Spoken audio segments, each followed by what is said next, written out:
Hi welcome back to my channel. ఈ రోజు కథ అత్తారింటికి దారేది 6వ భాగాన్ని వినేద్దాం. అర్జున్ రూమ్లోకి వచ్చిన అతనికి నిద్ర పట్టడం లేదు. నేను చేస్తున్న పని తప్ప ఒప్ప, అసలు ఎందుకు చేస్తున్నాను ఈ పని?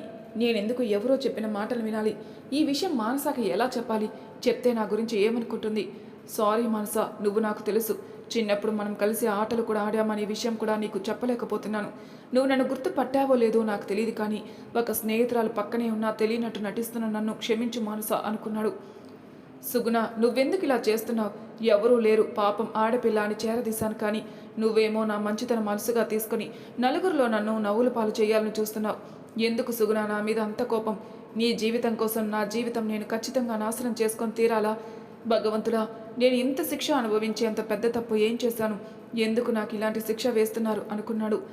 ఊపిరాడనివ్వని అతని ఆలోచనలు అతనికి ఆ రాత్రంతా నిద్ర లేకుండా చేశాయి. మరునాడు ఉదయం మానస అతని కోసం చూస్తుంది. అతను బయటికి రాలేదు. తనకి డ్యూటీ టైం అయిందని మానస వెళ్ళిపోయింది. సాయంత్రం ఇంటికి వచ్చేసరికి పల్లి ఎదురొచ్చాడు. అమ్మా, ఈరోజు ఇంట్లో చాలా పెద్ద గొడవ జరిగింది తెలుసా అన్నాడు. ఏంటి అంది మానస ఆశ్చర్యంగా. అవునమ్మా, ఆ రాకాసి సార మీద విపరీతంగా అరిచింది అన్నాడు. అరిచిందా? ఎందుకు అంది. తెలీదమ్మా, వాళ్ళిద్దరూ రూమ్లోని గట్టిగా అరుచుకున్నారు. ఎందుకో మాత్రం నాకు తెలియదమ్మా అన్నాడు. అవునా, ఇప్పుడు మీ సార్ ఎక్కడున్నారు అంది. హాస్పిటల్లో ఉన్నాడమ్మా అన్నాడు పల్లి. ఏంటి, హాస్పిటల్లోనా అంది మానస. మనసుకు ఏదో భయం, ఆందోళన, గుండె వేగంగా కొట్టుకుంటూ ఉంది. పల్లి, మీ సార్ ఏ హాస్పిటల్లో ఉన్నారు? అసలు ఏమైంది అంది కంగారు పడుతూ. సార్కి ఏం కాలేదమ్మా, ఆ రాకాసి ఫిట్స్ వచ్చి పడిపోయింది, అందుకే సారు హాస్పిటల్కి తీసుకెళ్లారు అన్నాడు. సరే, మనమిద్దరం వెళ్ళి చూద్దాంరా అంది. అయ్యో, నేను రావడమా? వద్దమ్మా, సార్కి ఇలా వెళ్ళడం ఇష్టం ఉండదు. ఒకవేళ మనం వెళ్లాల్సిన పరిస్థితి అయితే సారే పిలుస్తారు, ఆయన లేకుండా మనం వెళ్ళొద్దు అన్నాడు పల్లి. సరే, నువ్వు వెళ్ళు అనేసి మానస రూమ్లోకి వెళ్ళింది. తనకు మనసు అక్కడ ఉండడం లేదు. సుగుణకి అలా జరిగినందుకు అర్జున్ ఎంత బాధపడుతున్నాడు, తన వల్లే జరిగిందని ఎంత కుమిలిపోతున్నాడు. తనని ఓదార్చే వాళ్ళు కూడా లేకపోయారు అక్కడ అనుకుని బాధపడింది. వెంటనే ఇంటిలోని ల్యాండ్లైన్ నుండి అర్జున్కి కాల్ చేసింది. అతను ఫోన్ లిఫ్ట్ చేసి హలో అన్నాడు. హలో అర్జున్ గారు. చెప్పండి మానస గారు అన్నాడు. మీరు ఎక్కడున్నారు? ఆఫీస్లో ఉన్నారా? మీతో మాట్లాడాలి, ఆఫీస్కి రమ్మంటారా అంది ఏమీ తెలియనట్టుగా. లేదండి, నేను సుగుణని తీసుకొని విక్టోరియా హాస్పిటల్కి వచ్చాను. తనకి ఇంట్లో ఫిట్స్ వచ్చాయి. మీరు ఏవైనా మాట్లాడాలంటే ఇంటికి వచ్చాక మాట్లాడదాం అన్నాడు. అయ్యో, మీరు హాస్పిటల్లో ఒంటరిగా ఉన్నారా? నాకు తెలియనే లేదే. మీరు వినయ్ని పంపండి, నేను కూడా వస్తాను అంది. పర్వాలేదు మానస గారు, మీరు ఇంట్లోనే ఉండండి, ఇక్కడ నేను చూసుకుంటాను అన్నాడు. ఎంత చూసుకున్నా మీరు ఒంటరిగా ఉంటారు కదా, వెంటనే వినయ్ని రమ్మని చెప్పండి అనేసి ఫోన్ పెట్టేసింది. ఫోన్ పెట్టగానే మానసకి మనసు కొంచెం తేలిగ్గా అనిపించింది. ఇప్పుడు ఖచ్చితంగా వినయ్ వస్తాడు. అర్జున్, హాస్పిటల్లో ఒక్కడివే ఎలా ఉంటావు? కంగారు పడుతూ నీకు తోడుగా నేనుంటాను అనుకుంది మనసులో. కాసేపటికి కార్ హార్న్ వినిపించి హాల్లో నుంచి బయటకు వచ్చింది. వినయ్ వచ్చాడు. వినయ్, అప్పుడే వచ్చేసావా అంది. రండక్క వెళ్దాం అన్నాడు డోర్ ఓపెన్ చేసి. గబగబా వచ్చి కారు ఎక్కింది. ఇప్పుడు సుగుణకి ఎలా ఉంది వినయ్ అంది. బాగుందక్క, ఆవిడకేం కాదు. ఆవిడ సార్ని బాగా భయపెట్టడం నేర్చుకుందక్క, అందుకే ఇప్పుడు ఈ డ్రామా అన్నాడు. వినయ్, మనిషి ప్రాణం పోతుంటే నాటకం ఆడుతుందంటావా? పిచ్చి ఏమైనా పట్టిందా అంది. అక్క, నీకు సుగుణ గారి గురించి ఏమీ తెలీదు, అందుకే పిచ్చిదానిలా ఇలా మాట్లాడుతున్నావు. కానీ ఆమె చాలా ముదురు, నువ్వు అనుకునేంత అమాయకురాలు మాత్రం కాదు అన్నాడు. వినయ్, నీకు సుగుణ గురించి ఎన్ని విషయాలు తెలుసు? అంటే తనకు నిజంగానే ఎవరూ లేరా? లేదా ఉన్నా ఏదైనా పరిస్థితుల వల్ల ఇంట్లో నుంచి వచ్చేసిందా? ఎప్పుడు తన వాళ్ళని తన కలవలేదా? ఇలాంటివి అంది. నాకు తెలియదక్క, ఎక్కడికి వెళ్ళాలన్నా ఆవిడ ఒక్కతే వెళ్ళిపోతుంది. మేము వస్తామంటే వద్దు అంటుంది అన్నాడు.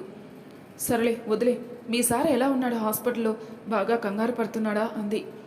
కంగారుగా ఏం లేరు, నార్మల్గానే ఉన్నారు అన్నాడు. మానస ఇంకా ఏదో అడగబోతుండగా, అక్క ఇదే హాస్పిటల్, మీరు ఇక్కడే ఉండండి, నేను కారు పార్క్ చేసి వస్తాను అన్నాడు వినయ్. సరే వినయ్ అంది మానస కారులో నుంచి దిగి. రా అక్క వెళ్దాం అన్నాడు వినయ్ కార్ పార్క్ చేసి వచ్చి. పద అని వినయ్ వెనకే వెళ్ళింది. ఫస్ట్ ఫ్లోర్లో ఉన్న ఫస్ట్ రూమ్ ముందు ఒంటరిగా కూర్చునున్నాడు అర్జున్. మానస వెళ్ళి అతని ముందు నిలబడింది. మానస గారు అన్నాడు లేచి నిలబడి. ఇప్పుడు సుగుణకి ఎలా ఉంది అంది. బాగానే ఉంది, రేపు డిశ్చార్జ్ చేస్తారట అన్నాడు. అవునా, సరే, ఇక్కడ నేను వినయ్ ఉంటాం, మీరు ఇంటికి వెళ్ళండి అంది. పర్లేదు, నేనుంటాను, మీరు వెళ్ళండి అన్నాడు అర్జున్. వినయ్, కాఫీ తీసుకొస్తావా అంది మానస. సరే అక్క అనేసి వెళ్ళిపోయాడు. అసలు ఏం జరిగింది అర్జున్ గారు? ఎందుకు సుగుణకి ఫిట్స్ వచ్చింది? మీరు ఇంట్లో ఏదో గొడవ పడ్డారట అంది మానస చిన్నగా. అతను మానస వైపు చూశాడు. మీకు ఇష్టమైతేనే చెప్పండి, బలవంతం ఏమీ లేదు అంది. అతను చిన్నగా నవ్వాడు. అతని నవ్వు చూడగానే మానస మనసులో ఏదో తెలియని అలజడి. ఒక మనిషి నవ్వితే ఇంత అందంగా ఉంటుందని నీ నవ్వు చూసేంత వరకు నాకు తెలియలేదు అర్జున్ అనుకుంది. మానస గారు, మీకు చెప్పాల్సిన సమయం వస్తే ఖచ్చితంగా అన్ని విషయాలు చెప్తాను అన్నాడు. సరే సారీ అంది మానస తల కిందికి దించుకుని. వినయ్, మీ అక్కకి అలగడం వచ్చా అన్నాడు అర్జున్ అప్పుడే అక్కడికి వచ్చి నిలబడిన వినయ్తో. ఏమీ అర్థం కాని వినయ్ విచిత్రంగా మానస వైపు చూశాడు. వినయ్, మీ సారికి కాఫీ ఇవ్వు, తాగేసి అలకలు తీరుస్తాడేమో అంది చిలిపిగా నవ్వుతూ. అలకలు తీర్చడమా? నాకు చేతగాని పని వినయ్, ట్రైనింగ్ ఇస్తారా అన్నాడు నవ్వుతూ. ఆ క్షణం అతను ఒక సాధారణ అబ్బాయిలాగా కనిపించాడు మానసకి. అర్జున్, ఈ నిమిషం నీ మాటలు ఎవరైనా వింటే నువ్వు ఒక ఆకతాయి అబ్బాయివని అనుకుంటారు, కానీ నువ్వు ఒక కంపెనీకి సీఈఓ అంటే ఎవరు నమ్మరు. ఒక కంపెనీకి ఓనర్వి అయ్యుండి ఇంత సాధారణంగా ఉండగలడం నిజంగా నీ గొప్పతనం. ఏమాత్రం గర్వం అహంకారం లేకుండా నువ్వు ఇలా అందరితో కలిసిపోవడం నాకు చాలా గొప్పగా కనిపిస్తున్నావు అర్జున్ అనుకుంది. అక్క, ఏంటి ఆలోచిస్తున్నారు అన్నాడు వినయ్. ఏం లేదు అంది. సరే, లోపలికి వెళ్ళారు, నర్సు రమ్మని చెప్పింది అన్నాడు. నిజమే, ముందు చూస్తే అర్జున్ లేడు. ఆలోచనలో తను వెళ్ళడం కూడా గమనించలేదు నేను. వినయ్, నువ్వు వెళ్ళు, నేను ఇక్కడే ఉంటాను అంది మానస. సార్ను ఒకసారి అడిగేసి వెళ్తానన్నాడు. సరే అంది మానస. చాలాసేపటికి అర్జున్ బయటకు వచ్చాడు. ఏమైందండి అంది. ఏం లేదు, తనకి ఏ మెడిసిన్స్ ఇస్తున్నారో చెప్పారు అంతే అన్నాడు అర్జున్. సుగుణ స్పృహలోనే ఉందా అంది. లేదు, తనకి సెడేషన్ ఇచ్చారు, ఇంకో 1 అవర్లో స్పృహ వస్తుంది అన్నాడు. తనకి ఇలా జరగడం ఇదే మొదటిసారా అంది. రండి, మనం అలా వెళ్దాం, ఇలా హాస్పిటల్లో వద్దు, నాకు ఈ వాతావరణం అస్సలు ఇష్టం ఉండదు అన్నాడు. సరే పదండి అంది మానస లేచి అతని వెనకే అడుగులు వేస్తూ. వినయ్, నువ్వు కాసేపు ఇక్కడే ఉండు అన్నాడు అర్జున్. సరే సార్ అన్నాడు వినయ్. కొంచెం ముందుకు రాగానే ఇక్కడ లిఫ్ట్ ఉంది, లిఫ్ట్లో వెళ్దామా అన్నాడు. లిఫ్ట్లోనా? ఎక్కడికి వెళ్తుంది అది అంది మానస. అతను మానస మాటలకి మళ్ళీ నవ్వాడు. ఎక్కడికి వెళ్ళొద్దు, పైకి కిందికి వెళ్తుంది అంతే. మనం కిందికి వెళ్ళాలి కదా, లిఫ్ట్లో హాయిగా వెళ్ళొచ్చు, మెట్టు దిగాల్సిన అవసరం ఉండదు అన్నాడు. సరే పదండి అంది. అతనే లిఫ్ట్ స్టాప్ బటన్ ప్రెస్ చేశాడు. అది 10 సెకండ్ల తర్వాత లిఫ్ట్ ఓపెన్ అయింది. పదండి అన్నాడు లోపలికి చేయి చూపించి. మానస వెళ్ళి నిలబడింది. అతను లోపలికొచ్చి ఏదో బటన్ నొక్కగానే డోర్లు మూసుకున్నాయి. లిఫ్ట్ కదలడం తెలుస్తోంది మానసకి. ఏదో భయంతో లిఫ్ట్లోని మూలకు వెళ్ళి నిలబడింది. ఏమైంది అన్నాడు అర్జున్. నాకు భయంగా ఉంది అంది. భయం ఎందుకు, ఇంకో 10 సెకండ్లో కింద ఉంటాం అన్నాడు. మానస టక్కున అతని కుడి చేతిని పట్టుకుని గట్టిగా కళ్ళు మూసుకుంది. ఏమైంది మానస గారు అన్నాడు. నాకు కళ్ళు తిరుగుతున్నట్టుగా ఉంది అంది. అయ్యో అవునా, ఇదిగో లిఫ్ట్ ఆగిపోయింది, రండి బయటికి వెళ్ళిపోదాం అన్నాడు. సరే అంది కళ్ళు తెరిచి. అతని చెయ్యి మాత్రం వదలలేదు. ఇద్దరూ లిఫ్ట్లో నుండి బయటకు వచ్చారు. అతను మానస చేతిని తీసేయమని చెప్పలేదు. అదేమీ పెద్ద విషయం కాదన్నట్టు ముందుకు నడుస్తున్నాడు. మానస అతని చేతిని పట్టుకుని నడుస్తూ ఉంది. అతని చేతిని అలా పట్టుకోవడం ఏదో కలగా ఉంది మానసకి. అర్జున్ చిన్నప్పుడు నా చిటికెన వేలు పట్టుకుని నువ్వు నడిచావు, ఇప్పుడు నీ చెయ్యి పట్టుకుని నేను నడుస్తున్నాను. చూసావా అర్జున్, మన భార్యాభర్తల బంధం తెగిపోలేదు. ఆ దేవుడు మనల్ని కలపాలని నేను నీ దగ్గరికి వచ్చేలా చేస్తాడు. ఆ దేవుడికి ఎంత థ్యాంక్స్ చెప్పుకున్నా తక్కువే అనుకుంది మనసులో. ఇదిగోండి తాగండి అన్నాడు కొబ్బరి బొండం చూపించి. వద్దు అంది మానస. కళ్ళు తిరుగుతుంది అన్నారు కదా, తగ్గిపోతుంది, తాగండి అన్నాడు. సరే అంది. మానసకి అర్జున్ చేతిని వదిలేయడం ఏమాత్రం ఇష్టం లేదు, కానీ తప్పదు అనుకుని చేతిని వదిలేసి కొబ్బరి బొండం తీసుకుని తాగింది. తాగి పక్కన పడేసి మీరు తాగరా అంది. అన్నాడు డబ్బులు ఇస్తూ. నేను మిమ్మల్ని ఒక విషయం అడగాలి, అడగనా అంది. ఏంటో అడగండి అన్నాడు. మీరు నన్ను చేరదీసి మీ ఇంట్లో చోటిచ్చారు, భోజనం పెడుతున్నారు, కావలసిన అవసరాలు తెలుసుకొని మరీ తీరుస్తున్నారు. మీకు ఇబ్బందిగా అనిపించడం లేదా? పైగా ఇంట్లో ఉంటూ తింటూ ఉన్న నా నుండి ₹1 కూడా తీసుకోలేదు అంది మానస. ఇది ఒక ప్రశ్నే కాదు, ఇంకెప్పుడు అడగకండి అన్నాడు. అంటే సమాధానం చెప్పరా అంది. నేను ఇల్లు వదిలేసి వచ్చినప్పుడు నాకు కూడా ఒక పెద్ద మనిషి తన ఇంట్లో చోటిచ్చాడు. అలా ఇంట్లో నుంచి వచ్చేసిన వాళ్ళ పరిస్థితి ఎలా ఉంటుందో నాకు తెలుసు, అందుకే మీకు ఇంట్లో చోటిచ్చాను. ఇక మీ దగ్గర డబ్బులు తీసుకోవడం నాకు ఇష్టం లేదు. నా దగ్గర డబ్బు ఉంది, అలాగే మీకు అన్నం పెట్టగలిగే స్తోమత ఉంది కాబట్టే పెడుతున్నాను. ఇంకెప్పుడు ఈ విషయం గురించి మాట్లాడకండి అన్నాడు. మీరు ఫీల్ అయ్యారా అంది మానస. లేదు, కానీ ఈ విషయం గురించి మాట్లాడితే నా గతం నాకు గుర్తు వస్తుంది. ఆ గతాన్ని తలుచుకోవడం నాకు ఇష్టం లేదు అన్నాడు. సారీ అంది మానస. నాకు మీ నుండి ఈ సారీ అనే పదం వినడం కూడా ఇష్టం ఉండదు అన్నాడు నవ్వుతూ. మానస అతని వైపే చూస్తుంది. ఎప్పుడు తన చుట్టూ ఒక గిరి గీసుకొని బ్రతికే అతను ఈరోజు నాతో ఇంత సరదాగా ఎలా మాట్లాడుతున్నాడు అసలు ఎందుకు ఇలా మాట్లాడుతున్నాడు అని ఆశ్చర్యంలో ఉంది. మానస గారు, ఇక మీరింటికి వెళ్ళండి, నేను ఇక్కడే ఉంటాను అన్నాడు. లేదు, మీకు తోడుగా ఇక్కడే ఉంటాను అంది. వద్దు, ఇక్కడ మీకు నిద్ర ఉండకపోవచ్చు, కాబట్టి మీరింటికి వెళ్ళిపోండి అన్నాడు. నాకు వెళ్ళడం ఇష్టం లేదు, మీతోనే ఉంటాను అన్నాను సీరియస్గా. ఇక్కడ వాతావరణం బాగుండదు మానస గారు అన్నాడు. మరి మీకు అంది మానస. నేను అడ్జస్ట్ చేసుకుంటాను అన్నాడు. అలా అడ్జస్ట్ అవ్వడం నాకు కూడా వచ్చు అంది. అంటే ఇంటికి వెళ్ళనంటారా అన్నాడు. అంది సీరియస్గా. సరే, మీ ఇష్టం అన్నాడు అతను. ఇద్దరూ సుగుణ ఉన్న రూమ్ ముందుకొచ్చి కూర్చున్నారు. వినయ్, ఇక నువ్వు వెళ్ళు అన్నాడు అర్జున్. సరే అక్క అన్నాడు మానస వైపు చూసి. మీ అక్క వస్తే ఆనందంగా తీసుకెళ్ళు అన్నాడు నవ్వుతూ. మానస తల కిందికి దించుకొని నేల చూపులు చూస్తూ ఉండిపోయింది. అర్థమైందా అన్నాడు అర్జున్ నవ్వుతూనే వినయ్ వైపు చూసి. సరే సార్, నేను వెళ్తాను అనేసి వినయ్ అక్కడి నుండి వెళ్ళిపోయాడు. అర్జున్ ఆ తర్వాత కూడా మానసతో సరదాగా మాట్లాడుతూనే ఉన్నాడు. మానస మాత్రం ఇంకా ఆశ్చర్యంలో నుండి తేరుకోలేకపోతుంది. మరుసటి రోజు సుగుణాన్ని డిశ్చార్జ్ చేశారు. మానస డ్యూటీ మానేసి అర్జున్తో పాటే ఉండిపోయింది. ఫిట్స్ దెబ్బ నుండి సుగుణ పూర్తిగా కోలుకున్నట్లేదు, నీరసంగానే ఉంది.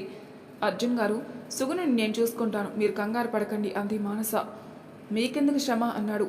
ఇందులో శ్రమ ఏముంది, సుగుణ పరాయిదేం కాదు కదా అంది. అంటే అన్నాడు అతను అర్థం కానట్టు. నాకంటే పెద్దది, నాకు అక్క అనుకుంటాను, అలా అనుకుంటే ఏ సమస్య ఉండదుగా, మీరు వెళ్ళి మీకు ఏమైనా పనులుంటే చూసుకోండి అంది. థ్యాంక్ యూ మానస గారు అన్నాడు. మనమంతా ఇలాంటివి ఏవీ లేవు, రోజు రావాలనే కోరుకుంటున్నాను అంది. ఏమన్నారు అన్నాడు. ఏం లేదు అంది నవ్వేసి. అతను తన రూమ్లోకి వచ్చాడు. అద్దం ముందు నిలబడ్డాడు. తనేనా లేదా కొత్తగా ఎవరైనా వచ్చారా తనలోకి అన్నట్టు వింతగా చూసుకుంటున్నాడు. ఆ అద్దంలో కూడా అమాయకమైన మానసమోహం కనిపించి జుట్టు పీక్కున్నాడు. బెడ్ మీద వెలకిలా పడుకుని ఎదురుగా ఉన్న తన పెళ్లి ఫోటోను చూడడం మొదలుపెట్టాడు. అసలు ఇదంతా నీ వల్లే జరిగింది. ఎంత ప్రేమించాను నిన్ను, అలాంటిది నాకు ద్రోహం చేయాలని నీకెలా అనిపించింది? నిన్ను మనస్ఫూర్తిగా ప్రేమించడం నేను చేసిన తప్ప? జీవితాంతం నీతోనే కలిసి ఉండాలని అనుకోవడం నా తప్ప? ఎందుకు నన్ను ఒంటరి వాడిని చేసి వెళ్ళిపోయావు? ఏ విషయంలో నేను నీకు సంతోషాన్ని పంచలేకపోయానో అయినా నువ్వు చెప్పి ఉండాల్సింది. నిన్ను బాగా చూసుకోలేదా? నువ్వు కోరింది కొనిపెట్టలేదా? నువ్వు చెప్పినట్టుగా నడుచుకోలేదా? ఒక భర్తగా నిన్ను ప్రేమించలేదా? అదే భర్తగా నీకు శారీరక సుఖం ఇవ్వలేదా? నాకు దొరకని ఆనందాలన్నీ నీకు అందించాలని ప్రతి క్షణం తాపత్రయపడ్డాను. ఇన్ని చేసినా నువ్వు నన్ను అర్థం చేసుకోలేదు. నన్ను మోసం చేశావు కదా, చేశావు. నా నుండి దూరంగా వెళ్ళిపోయావు. ఇంకా నేనెందుకు నిన్ను క్షమించాలి? నిన్నెందుకు ఇలా నా గదిలో భద్రంగా దాచుకోవాలి? వద్దు, నాకు నువ్వొద్దు. ఈ గదిలో నీ జ్ఞాపకాలు కూడా వద్దు. అసలు నువ్వు దూరం అవ్వడం వల్లే ఈ సుగుణ ఈరోజు నన్ను టార్చర్ పెడుతుంది. తప్పు చేయకపోయినా చేశానంటుంది. ఎలా ఈ సమస్య నుండి గట్టెక్కాలి అని కళ్ళ మీద చేతులు పెట్టుకున్నాడు. కాసేపటికి రూమ్లో నుండి బయటకు వచ్చి పల్లి అంటూ పిలిచాడు. ఏంటి సార్ అనుకుంటూ పల్లి వచ్చాడు. పల్లి వెనకే మానస కూడా వచ్చింది. నా రూమ్లో ఉన్న ఫోటో తీసుకెళ్ళి ఎక్కడైనా పడేయి అన్నాడు నార్మల్గా. సార్ అన్నాడు పల్లి ఆశ్చర్యంగా. ఎందుకంత ఆశ్చర్యం? వెళ్ళి తీసేయి అనేసి బయటికి వెళ్ళిపోయాడు. మానసకి అతని ప్రవర్తన చాలా విచిత్రంగా అనిపించింది. మాట్లాడాలి అనుకునేలోపే అతను బయటికి వెళ్ళిపోయాడు. పల్లి, నువ్వు వాగు, నేను తీస్తాను ఆ ఫోటోని అంది మానస పల్లితో. సరే అన్నాడు పల్లి. మానస అతని రూమ్లోకి వెళ్ళి ఆ ఫోటో వైపు చూసింది. అతనికి చాలా ఇష్టమైన అతని భార్యతో కలిసి ఉన్న పెళ్లి ఫోటో. ఎందుకు తీసేయమన్నాడు? అర్జున్కి ఏమైంది? ఎప్పుడు లేనిది ఈరోజు ఎందుకు తన పెళ్లి ఫోటోని తీసేయమన్నాడు అనుకుని ఫోటో తీసుకొని తన రూమ్లోకి వచ్చింది. ఆ ఫోటోని జాగ్రత్తగా తన రూమ్లో ఒకవైపు తగిలించింది. ఇన్ని రోజులు నచ్చిన ఈ ఫోటో సడన్గా ఎందుకు నచ్చలేదు అర్జున్కి అనుకుంది. సుగుణకి మెడిసిన్ ఇచ్చే టైం అవడంతో మానస సుగుణ్ రూమ్లోకి వెళ్ళింది. సుగుణ, భోజనం ఇక్కడికే తీసుకురానా? నువ్వే వచ్చి తింటావా అంది మానస. నేనే వస్తాను, ఇక్కడ నాకేం బాగోలేదు. అర్జున్ ఎక్కడా అంది సుగుణ. అర్జున్ గారు బయటికి వెళ్ళారు అంది సుగుణను బయటికి తీసుకొస్తూ. సుగుణ ఏం మాట్లాడలేదు. కిచెన్లోకి రాగానే సుగుణను కూర్చోబెట్టింది. సుగుణకి అన్నం వడ్డించి తను తినగానే మందుల కోసం సుగుణ రూమ్లోకి వచ్చింది మానస. ఇంతవరకు ఏ రోజు సుగుణ రూమ్లోకి రాలేదు. ఫస్ట్ టైం వచ్చాను కదా, సుగుణ గురించి ఏదైనా తెలుస్తుందేమో అని రూమ్ అంతా వెతికింది మానస. సుగుణకి సంబంధించిన ఫోటోలు 2 తన బెడ్ కిందే దొరకడం మానసని ఆశ్చర్యం అనిపించింది. సుగుణకు సంబంధించిన ఏ విషయమో అర్జున్కి తెలీదా? తను ఎక్కడో దాచిపెట్టకుండా తన ఫోటోలు ఈ బెడ్ కింద ఎందుకు దాచుకుంది? ఎవ్వరూ ఈ రూమ్లోకి రారని నమ్మకమా అనుకుని ఫోటోల వైపు చూసింది. 2 ఫోటోల్లోనూ సుగుణ ఎవరో మగవాళ్ళతో ఉంది. ఆ 2 ఫోటోల్లో సుగుణతో ఉన్న వ్యక్తులు మాత్రం వేరుగా ఉన్నారు. ఏంటి సుగుణకి వీళ్ళతో ఉన్న సంబంధం అనుకుంది. ఆ ఫోటోలను తీసుకుని నేరుగా తన రూమ్లోకి వెళ్ళి దాచేసింది.